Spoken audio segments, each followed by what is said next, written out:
there's a lot of organizations that are working on specific issues that are going to be coming down the line and coming up, right?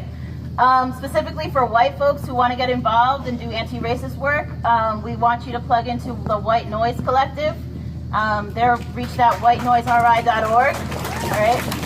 So if you're not already plugged in, I just want to see a show of hands. Who are some folks who are already in White Noise? If you want to ask any questions or talk to them, these folks, please reach out to them, get involved.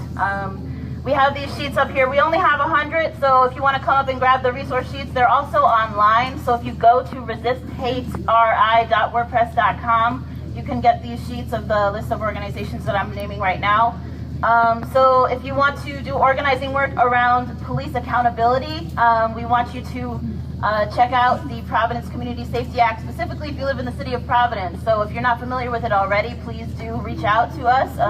We're at providencecommunitysafetyact.wordpress.com. You can also talk to me. I'm the CSA coordinator. This is Vanessa. She's the CSA coordinator. So please reach out to her if it's some great community work. So yeah. All right.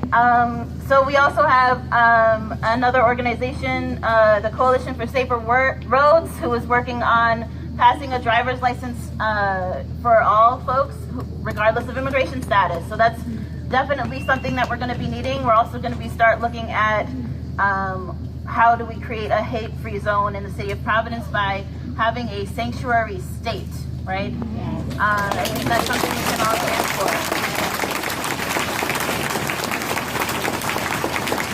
So we want to encourage y'all to get involved. We have a form that we're going to be posting on the Facebook, but the internet connection down here is pretty bad. So, but our Facebook is called Safer Rhodes, and Rhodes is spelled like R-H-O-D-E-S, you know. All right. So if you want to get involved in environmental justice movement, that's also, climate change deniers are a huge part of the Trump administration. So you can get involved with FANG, Fighting Against Natural Gas. If you don't know about them, they're pretty great an organization to get involved with. They're at FANG Together on Facebook. So you get involved with them. They're supporting the No DAPL movement right now as well. Also, you can get involved with the No LNG PVD campaign. If you're not already involved with that, that's something that you need to get involved with. So that's basically fighting against the liquefied natural gas proposal for the Port of Providence. And so we don't want that because we know that'll increase asthma rates for people of color, majority communities of people of color and poor working class people. So we definitely want to be able to fight against that. And again, if you can't get involved in these on a regular basis, please just follow us on social media, figure out when our events are, and show up when you can, right? And encourage your friends and family and talk about these things, right?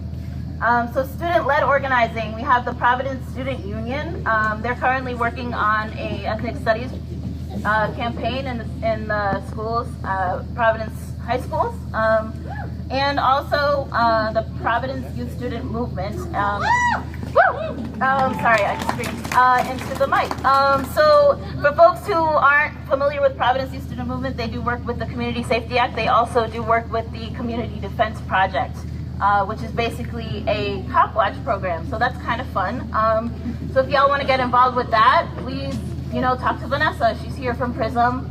And I don't think there are a lot of people from PRISM here tonight, but if you are, you can also find August, who's around here somewhere. All right, so there are a lot of other youth-led movements, but I think these are the main two organizing groups. Providence Community Organizing Group, Direct Action for Rights and Equality.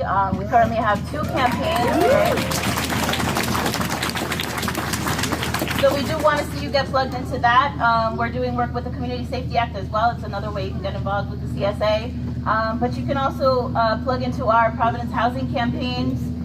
So we want to fight for more, I think the new fair housing campaign is for more rent-controlled housing because gentrification is real and we don't want our communities to be pushed out of our communities, right?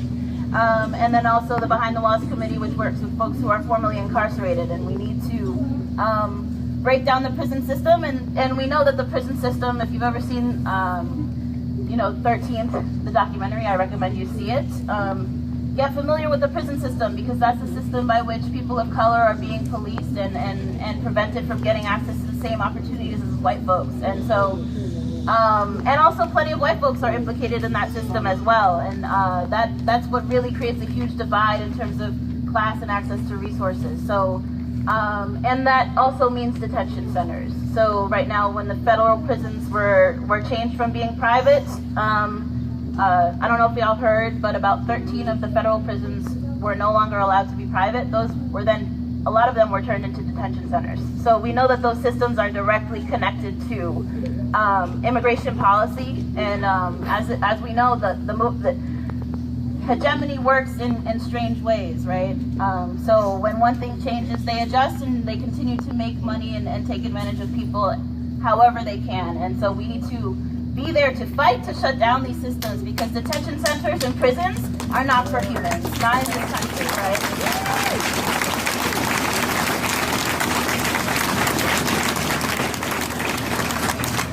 All right, and I think you guys have already heard from the Rhode Island Working Families Party, so I want y'all to continue to stay plugged into that.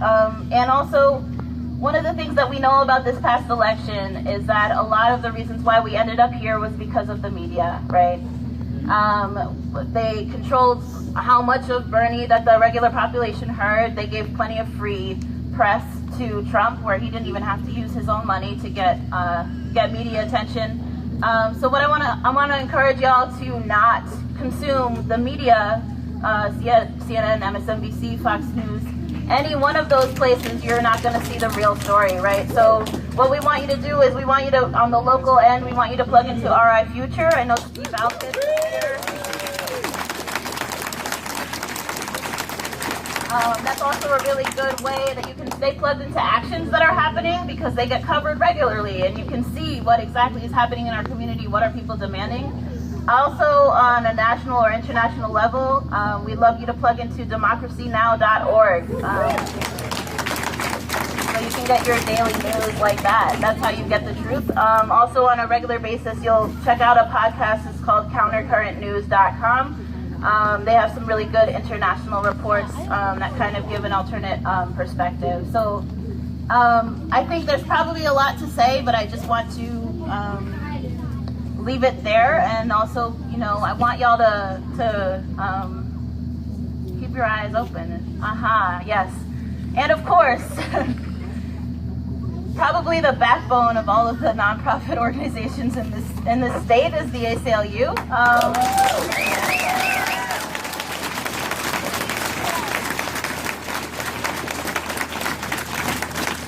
Yeah, and I'm sorry I didn't put it on the sheet, but we'll keep updating the sheet to make sure we're including the organizations that are involved. So the ACLU has supported a lot of the campaigns that we mentioned today.